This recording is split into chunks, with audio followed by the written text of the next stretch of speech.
Hello everyone, welcome to another video with me and my new baby, this S2000. It has literally been one of my dream cars for so many years. I have lusted after one of these. The two cars that I've always kept an eye out for is a nice RX-7 or an S2000. So in this video with my S2000, what I'm going to be looking at doing is the headlights. As you can see, they are very worn out.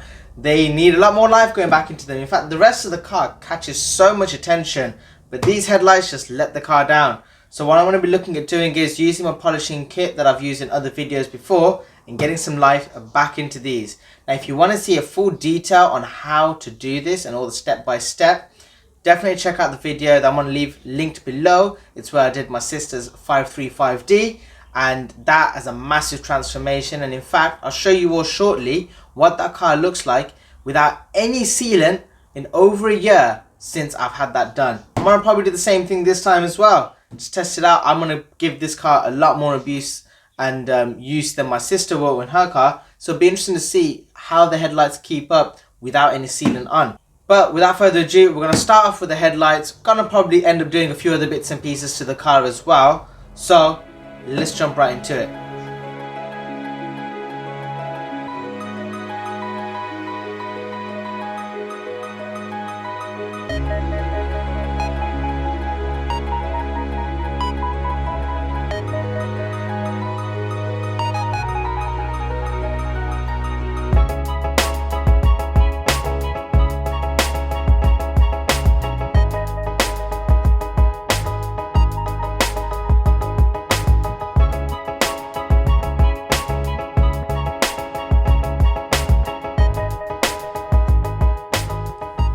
Now, it is not by any means 100% perfected.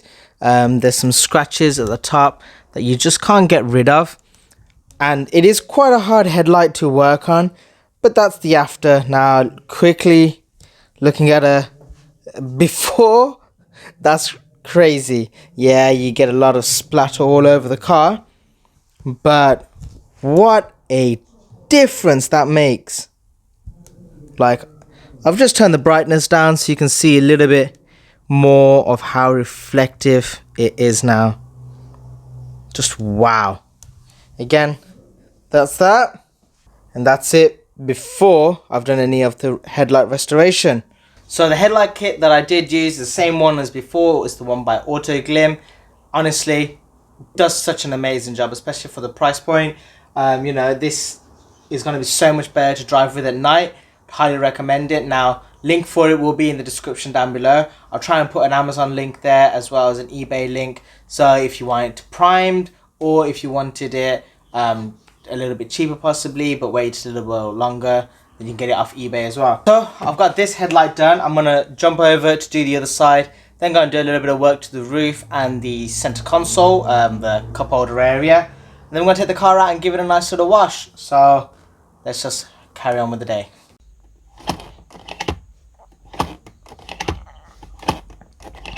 This car is not very accessible.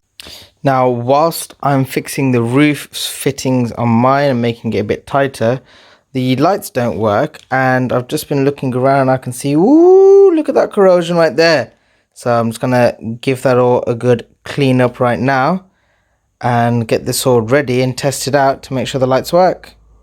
So here's where I'm at right now. I've installed these two new white wires.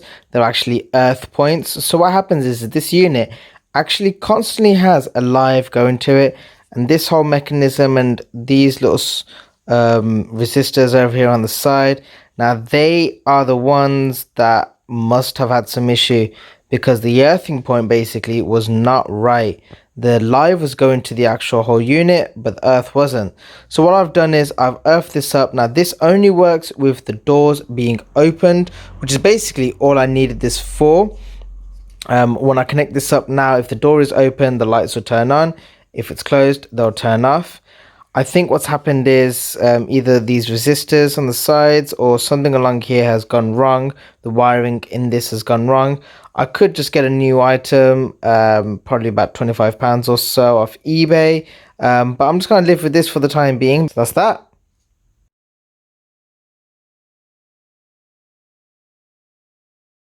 So at the moment, this is the height that the roof is sitting at. So I need to figure out how to adjust everything to get that to sit flush.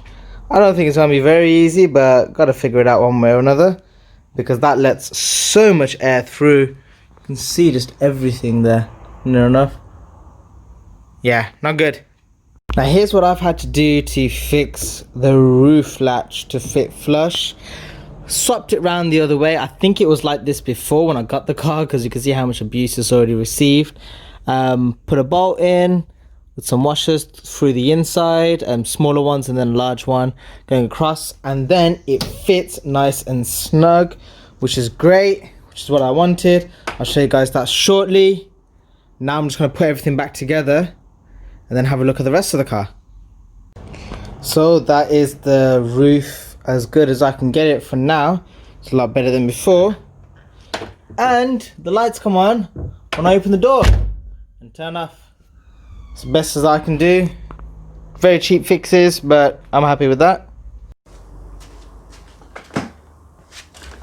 So up next, we're going to be looking at doing a quick little engine oil change. Done a lot of research online so far. Most of the S2000 owners, especially for a fairly stockish one, say getting Castrol. So this is Castrol Edge 5W40. So yeah, I've got 5W40 there, and I've got the original Honda oil filter. Now, I'd be very curious. I know that Blueprint do a lot of OEM oil filters. Does Blueprint make the Honda oil filters? If someone could leave that in the comments below, that'd be really appreciated. I'm very curious on that, because I can get a Blueprint oil filter a lot cheaper than I can get a Honda one. But everyone online keeps saying go for a Honda one, so that's what I done. Just picked this up. Luckily they have it all in stock. I think it's one of those things where they know everyone always picks up the stock Honda ones. So yeah, picked that up. This was £16 I think, which is not the worst price for a genuine item, but still, you can pick up other ones a lot cheaper. Like I said, Blueprint will be a fair amount cheaper than this. But yeah, because the car's so low, I'm actually not going to be able to just jack the car up as I would have liked. So what I'm going to be looking at doing now is using my oil pump to basically get that done. I'm just going to open the garage, because I got a baby outside.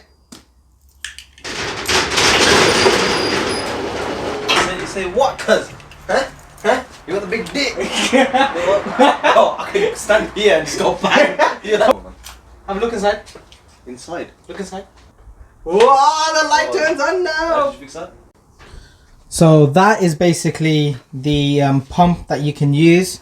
Like I said, this car's really low, so it's not going to fit. And what you got to do is, just where the dipstick goes, you just got to pull that one through. Is it too big? No, that's fine, but you just need to put that one in first. Wait. We'll put this one in and then put the bigger one in. Put the bigger one in. The thicker the tube that you can put in, the more oil you're going to suck up quicker. This isn't going that far in. It does? Push it. Nah, that's too big. Is it? Yeah. Oh wow. Wow, you're all red with the car. I know, it's my car, that's why. Alright guys, so Mr. GCC here, right? I've got my S2K, you know, little abbreviation there for Honda S2000. We're going to be doing the oil change. Because we're very lazy, right? We're going to be pumping out the oil, whatever oil is left, not much left, because he doesn't put any oil in the car.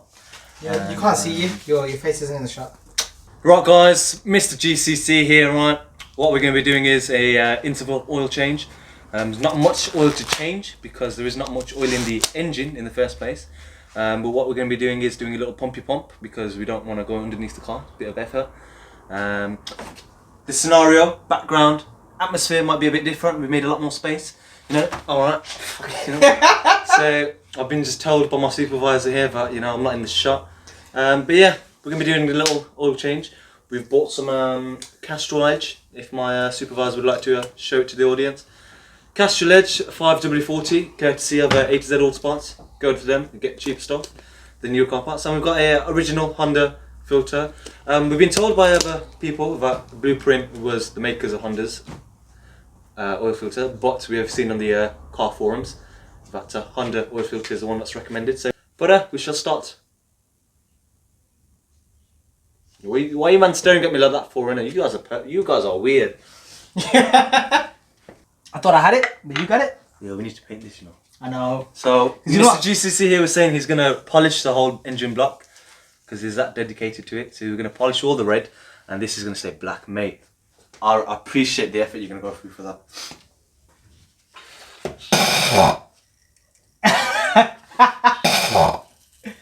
Okay. Oh, it's coming through. Oh, it's not. You got to hold that ended.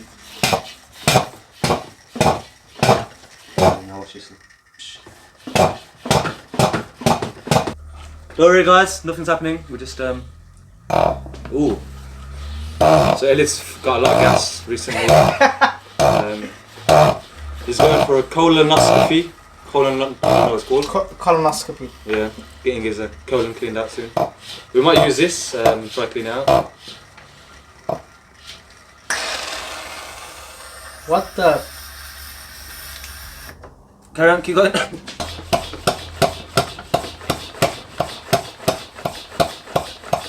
So we've got the old oil filter off, and this oil is very, very black. So I don't think it's been changed for a while. Got the new filter. Good thing is the old one was from Honda. Everyone, like I said earlier, recommends getting it from Honda. Got some oil lubricator on here, thanks to my trusty assistant, cameraman / everything else, Hassan. So yeah, so we're gonna put this on. Ended up needing to jack the car up. It was just taking so long with the pump. The car wasn't warmed up or anything like that, so it was literally just, it was just tough.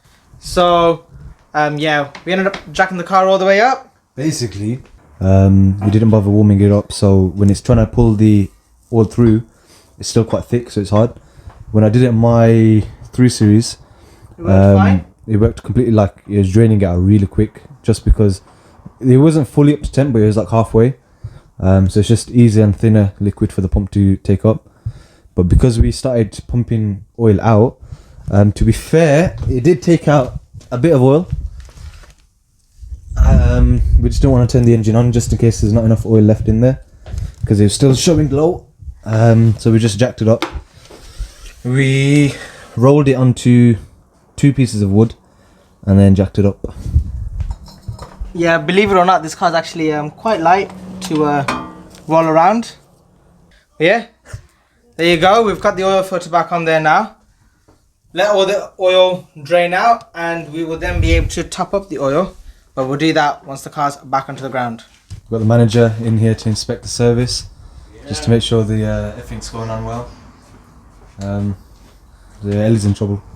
So the manager has basically told Ellie that this is not safe, so we're going to have to do a health and safety inspection soon and get this whole garage certified. Unfortunately, we are shut down for today, so no service for the Honda. No, gotta leave it without any engine oil now. Just gonna leave it like this. What do you think? And then I'll turn it on. No!